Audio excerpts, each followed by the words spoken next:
Hi there, readers. It's another edition of First Chapter Fridays with Mrs. Paroli. Last week, we spent some time reading about a character named Dirty Bertie.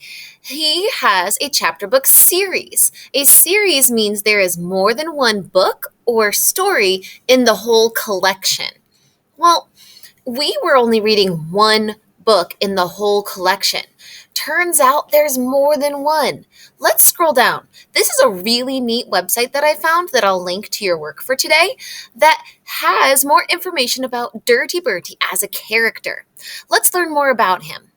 In this picture, if you go on and read this yourself, you'll find out that he has two best friends, Doreen and Eugene. It could be Doreen or Darren and Eugene, but there's more information for you there to get to know Dirty Bertie. Here are some of Dirty Bertie's favorite things, least favorite things, his special talent, his favorite food. Looks like pizza and chips. Sounds like a lot of us. You can learn about Dirty Bertie's family, his mom, his dad, his sister Susie. Oh, we know about poor Susie with the chicken pox. Oh. Learn about my books, it says. Well, this is the part I really wanted to show you. We have only started Germs, the first book in his series. The second book in his series is Fangs. Now, Fangs sounds like one that I really want to know before October when we have our Halloweeny themes. Fangs make me think of those sharp teeth that fierce animals or even vampires might have. Let's read the description here, as it's the same description or the same summary or overview that you'll find when we read this on Mayan. Fangs. Wherever Bertie goes, chaos follows, and this trio of stories is no exception. Join Bertie as he attempts to prove the grumpy school custodian is a vampire, finds himself modeling the latest fashions, and gets a serious scare cut at the barber's. Scare cut like scarecrow, only it's a haircut, and scare and hair rhyme. Get it? Scare cut, haircut. Well, looks to me like that is a really fun book to start for October. We're only going to read the beginning of this book today. You will get to finish that. If you remember, we did not finish Dirty Bertie Germs, and I did that on purpose. I want you to read it, and I'm giving you plenty of time. Remember, First Chapter Fridays is about exposing you to lots of types of books, lots of genres, many series. We're trying to get to know as many characters and types of reading as we can. All of these are great things to do on the weekend, reading the rest of these chapter books. So many people in their reading interest surveys told me, I love chapter books. I want to read lots of chapter books. And we'll finish some sometimes, but your job on First Chapter Fridays is to log on to Mayan, use your book log to prove that you're reading, and finish these stories. Let's get some started. Fleas and worms are not on Mayan, but you could find them at the local library as well. Dirty Bertie Fleas and Worms are part of his series as well. To get started, I'm going to Mayan. I already have my information saved, so I will click Sign In. I will search. I've already looked up Dirty Bertie, so it remembered. Search. And there we go. I have my two choices. Last time we read Dirty Bertie Germs, we stopped after chapter 2. Today we'll start a new chapter book in his series. Remember, I really want you to finish Dirty Bertie Germs on your own time, on the weekends, when you finish work early, in the car, on breaks, whenever you can. You can log on to Mayan from a tablet. You can log on to Mayan from a phone. You can do this anywhere. Reading can go with you wherever you go. Let's read Dirty Bertie Fangs. This is the same overview I just read to you, that wherever Dirty Bertie goes, chaos follows, and this trio of stories is no exception. Trio of stories, before we thought maybe that meant there were 3 books. Trio of stories means there's 3 stories in this same book. So it sounds like one of the stories is about the grumpy school custodian being a vampire. One is about him modeling the latest fashions, probably costumes, since it kind of goes with the theme. And he gets a serious scare cut at the barber. We know that sounds like a bad hair day. Information on the right for you to know about how much time and reading is involved. This is a third grade level story, and it will take about 1 hour if you read the whole story. Let's start. Dirty Bertie Fangs. Chapter 1. It was book week at Dirty Bertie's school, and everyone, even the teachers, had come dressed as a character from their favorite book. Bertie looked around the playground. There were 4 witches, a sprinkling of fairies, and a lot of Harry Potters. Bertie's friend Darren had come dressed as Dennis the Menace. Eugene, his other best friend, was dressed as Willy Wonka. Bertie smiled to himself. His costume was better than anyone else's. He was Count Dracula. He wore a long black cloak and a pair of plastic fangs. A rubber bat dangled from his wrist like a yo-yo. "Who are you supposed to be?" asked Eugene. Bertie glared at his friend. "Who do you think?" he replied. "I don't know," Eugene said, shrugging. "The big bad wolf?" "I'm Count Dracula," said Bertie. "Dracula doesn't wear tennis shoes," Darren pointed out. Suddenly, a dark shadow fell over the boys. "Good morning," a sinister voice said. Bertie turned around and gasped. It was another vampire, only this one was 10 times taller and scarier than he was. "Ha ha! Did I frighten you?" the vampire asked, taking out his fangs. "Mr. Grouch," Bertie explained. "That's Count Grouch to you," the school's janitor corrected Bertie. "I see you had the same idea. Spooky, huh?" He looked down at something by Bertie's foot. "What's that?" "A candy wrapper," said Bertie. "Litter!" Mr. Grouch hollered. "Pick it up!" "But I didn't," Bertie started to say. "Pick it up," Mr. Grouch repeated. "And don't ever drop litter on my playground. I have my eye on you." With that, he put his fangs back in his mouth and swept away, trailing his cape behind him. "Yikes!" Eugene said. "He scared me to death." "Me too," Darren agreed. "How does he sneak up on people like that?" Bertie scowled. "I can't believe it. He stole my costume. Dracula was my idea."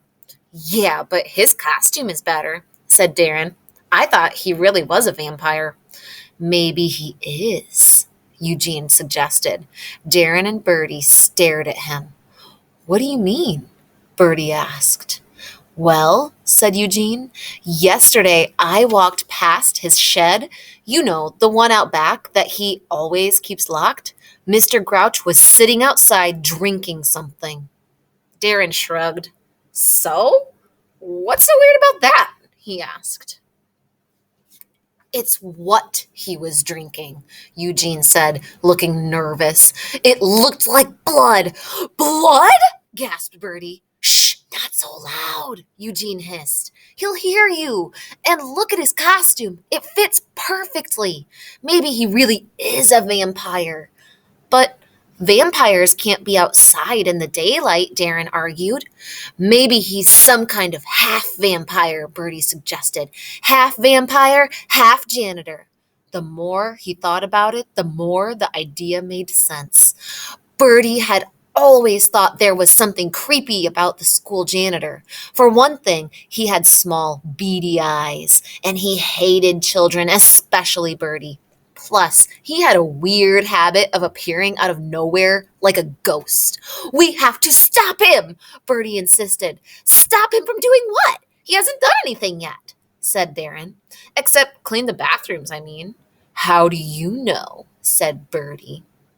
"He could be turning other teachers into vampires too. What about Miss Withers?" Miss Withers used to be their science teacher. That is, until she went home sick one day and never returned. Or at least that's what people said. "But What if that wasn't the truth? What if the truth was that Mr. Grouch had turned her into a vampire? Eugene looked nervous. What should we do? He asked. Spy on him, said Bertie. We have to find out what he's up to. We can take turns. Good idea, said Darren. You go first.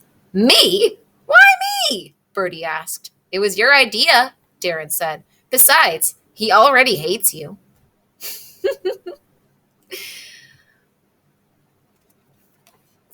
Let's summarize chapter 1 before we go any further. Summarize means to retell what just happened in shorter words. To do that with fiction, we use somebody wanted, but so then. Try it with me. Somebody wanted, but so then. Again, somebody wanted, but so then. Again, somebody wanted, but so then. Let's do that with Dirty Bertie's chapter 1.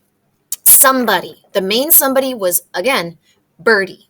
Bertie wanted to dress as a vampire for Halloween.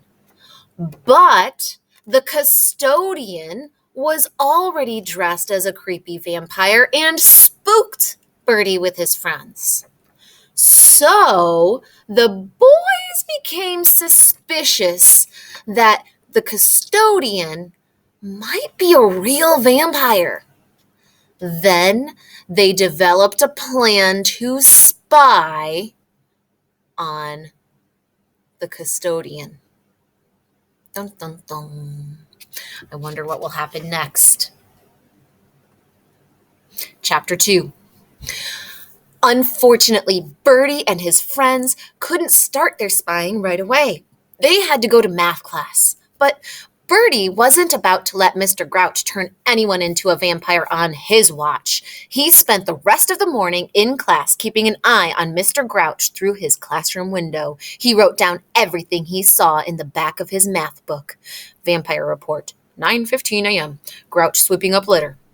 10 a.m., no vampire spotted. 10:35 a.m., has cup of coffee and chocolate cookie. 11:15 a.m., hasn't bitten anyone. Yet. During recess, Bertie hung around the caretaker's shed, hoping to do some spying. It wasn't long before Mr. Grouch appeared, wearing his usual scowl. He was still wearing his black vampire's cape. Bertie quickly ducked out of sight. Behind the shed, Mr. Grouch unlocked the door and went inside. A minute later, he returned carrying a bag and a folding chair. He sat down in the sunshine and began to eat his lunch. Bertie crept to the corner of the shed and peered around. Mr. Grouch pulled an old green thermos out of his bag and poured something bright red into a plastic cup. Bertie gasped. Blood! Eugene was right. There was no escaping the horrible truth. Mr. Grouch was a vampire. He had seen it with his own eyes. Now he just had to find proof. Bertie hurried back to the playground and found Darren and Eugene waiting for him. He quickly told his friends what he'd seen. Blood?